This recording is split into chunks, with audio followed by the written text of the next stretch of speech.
To what lengths would you go to avoid picking up a felony drug charge? Welcome back to Broken Bobby's transformation page. In the late 80s, I became involved with drugs and would eventually become part of that lifestyle of trafficking, addiction, and violence. Over the next 20 years, I would be in and out of jail and prison. If you're thinking about trying something or you're dealing with addiction, your life don't need to go down the same path mine did. I hurt a lot of people, both physically and emotionally. These are my stories of how I transformed my life, and you can too. Let's get in. All right, guys. So as you can see by the title and the thumbnail, he caught the blues to avoid taking a felony drug charge. Now, this story takes place in the Long Beach courthouse holding cell.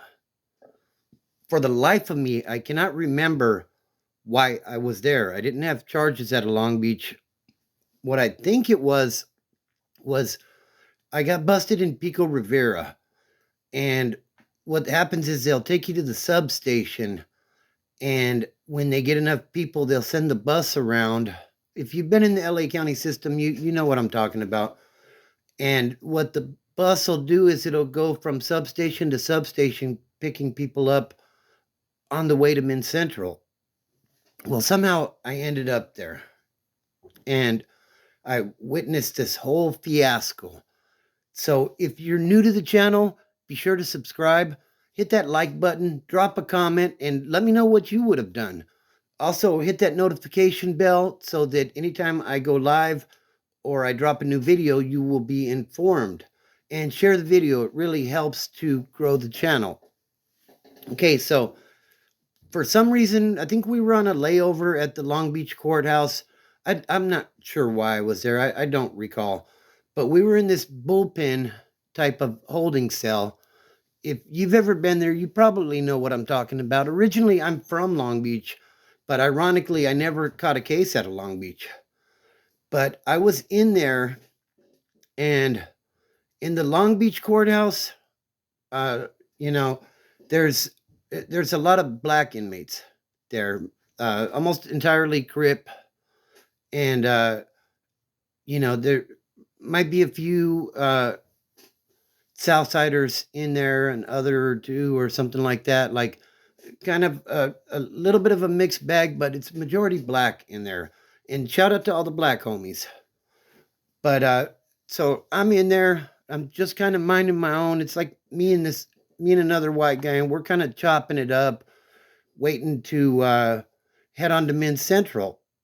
Like I said, I don't for the life of me remember. I think what it was the bus was making its rounds, and for whatever reason, they stopped there and they took us off the bus, and we were there for a couple of hours. And this holding cell, more like a bullpen, like I said, is like a bigger holding cell with like the concrete benches running along the perimeter. And there was a couple of Crips, like 3 or 4, and you couldn't help but hear the conversation. And one of the guys, uh, we'll call him Triple OG. He was a older Crip, and he had been around the block a few times. He had been to the joint for narcotic sales for that Colombian stuff, right?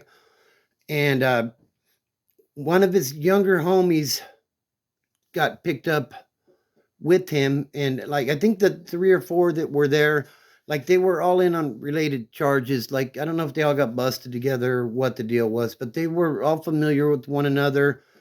And Triple OG was talking to this guy. We'll call him Youngster.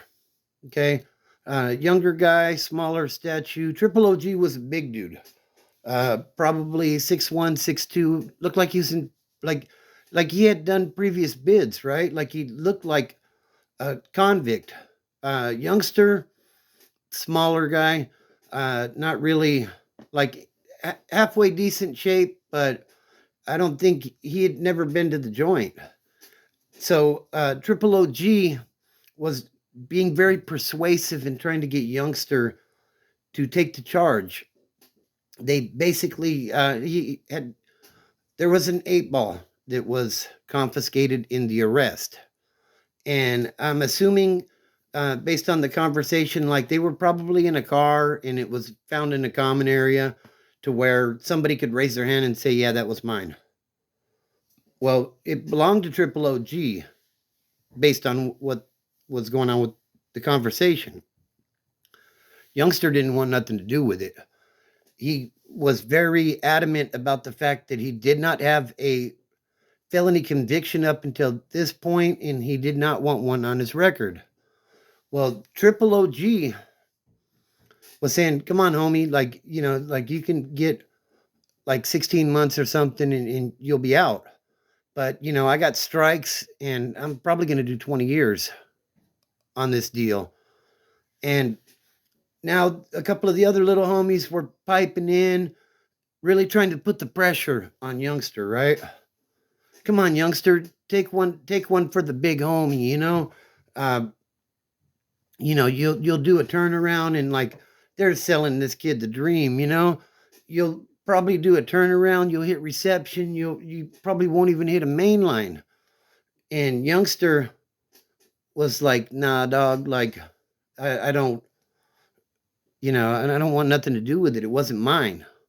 Maybe one of you guys should take the rap for it.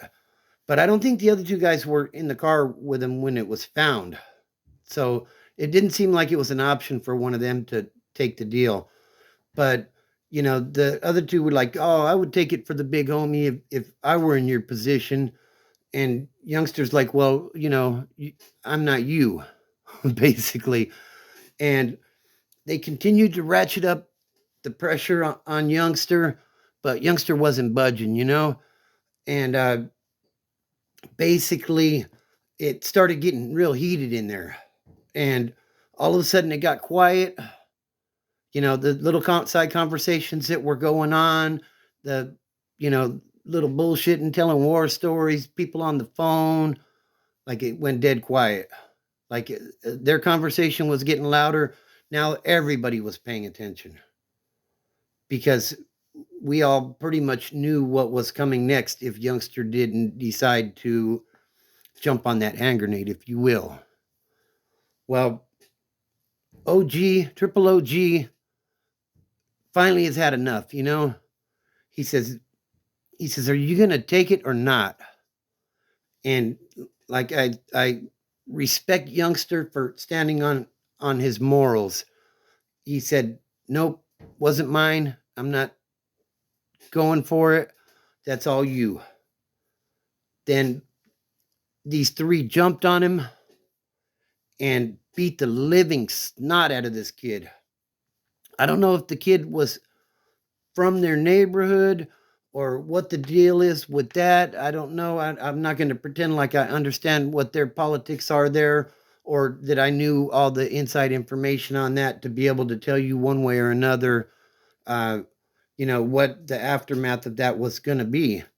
But basically, Triple OG basically knew he was cooked.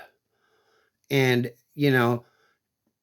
I'm not justifying his actions, but he had had enough. And the two younger homies that were with him, who I'm assuming were all Crips. Like I said, shout out to the Crips. They got on him and they gave him the business. They gave him the blues. And, if I would say if he was a gang member, his gang career was probably over at that point. But, being the fact that he was so adamant about not wanting that felony conviction, I don't think his heart was really in it like that anyways. So, my question to you guys is, did Youngster make the right decision? Would you have taken that felony conviction for one of your big homies? Drop a comment down below and let me know what you think. Back when I was in the mix, hard to say, if somebody that I had love for was looking to get stretched out like that and I could jump on it and take a year or two, I probably would have, in my infinite lack of wisdom back in those days. So, uh, yeah, that's the story for the day. Youngster took his licks, and I don't know whatever happened with that. I don't know uh, if Triple OG ended up with the charge. I mean, obviously he had previous charges along those lines, so I'm assuming it probably would have fell on him. But um, I don't know. I mean, I would think, depending on the individual, after getting packed out like that, when the deputies finally pulled him out and he was leaking and all messed up, I would imagine he probably went and said, "Yeah, that stuff was Triple OG's." I was, you know what I mean? I wasn't trying to say anything, but they done put their hands on me, and now there ain't no love. You know what I mean? You want me to testify in court type of stuff? I mean, I'm not saying that's what I would have done, but I could see somebody doing that, you know? And would he have been wrong for that? Like I said, drop a comment down below and let me know what you think. Um, you know, the reason I tell this story today is the company that you keep is very important. Just riding in a car with somebody that is known to keep quantities of narcotics on them can be detrimental to your health in more than one way. You know what I mean? If you get pulled over, they may ask you to bite the bullet on that. Are you willing to do that? I mean, today, I'm certainly not. I've been in the car in the past, even after I got clean, where I knew somebody was dirty. And I always made it abundantly clear, if I'm getting in the car with you, you're riding your beef. You know what I mean? I'm not having nothing to do with that if I could help it at all. If I could help it, I wasn't even getting in the car with them. And, that was with people I trusted. But that's been a long time ago. You know what I mean? I don't participate in stuff like that anymore. If I know you're doing stuff like that, I'm not in the car with you. You know what I mean? I'm not in places where the cops could come rolling up and something could get tossed into a community area and it could be pinned on me, because I understand that I have multiple drug convictions. And if the cops roll up and there's an 8 ball on the floor, oh, well, Mr. Broken Bobby, you have, you know, quite a history of selling this stuff. Put your hands behind your back, sir. But wait, officer, no. You know what I mean? So, uh, the company you keep is very important. Um, don't put yourself in situations where you could be on the short end of that. And also, it's very important not to put yourself in those situations if you're into sobriety, because all it takes is a moment of weakness and someone says, "Hey, you want some of this?" And you're like, "Yeah, screw it." And then you're into a relapse. So that's my story for the day, guys. I hope you enjoyed it. I hope your week is off to a great start.